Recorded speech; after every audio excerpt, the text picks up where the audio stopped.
ती जास्त होत जायची आणि एका लेव्हलला इतकं डोकं दुखायचं असं मला स्वतःला वाटायचं की एका हातोडं घेऊन डोकं फोडावं का काय करावं, इतकं दुखायचं डोकं माझं.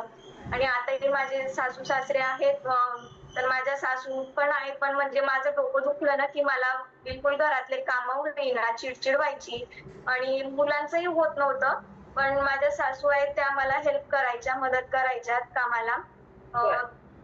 डोकं दुखलं की आणि इतकं दुखायचं ना मॅडम की त्यानंतर थोड्या वेळाने मला व्हॉमिटिंगचा त्रास सुरू व्हायचा. जवळ-जवळ 5-6 वेळा व्हॉमिटिंग व्हायच्या. पूर्ण पोटातलं जे काही असेल सगळं पडून जायचं आणि चक्कर यायच्या खूप. बरं. हा त्रास मी म्हणजे जवळ-जवळ 8 का 9 वर्ष चालू होता हा त्रास मला. ते काही एज किती होतं तुमचं प्राजक्ता मॅडम? तेव्हा त्रास व्हायचा तेव्हा का मॅडम?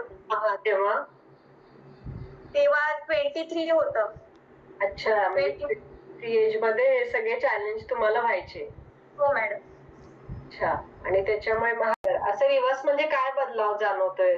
तुम्ही रिव्हर्स म्हणजे आता मला एवढा त्रास नाही होत. पहिले कसं म्हणजे नुसतं खाली जरी वाकले, काही वस्तू पडलेली घ्यायला आणि उठले की एकदम मला चक्कर डोक्यामध्ये असं चक्कर आल्यासारखं व्हायचं, गरगरायला व्हायचं.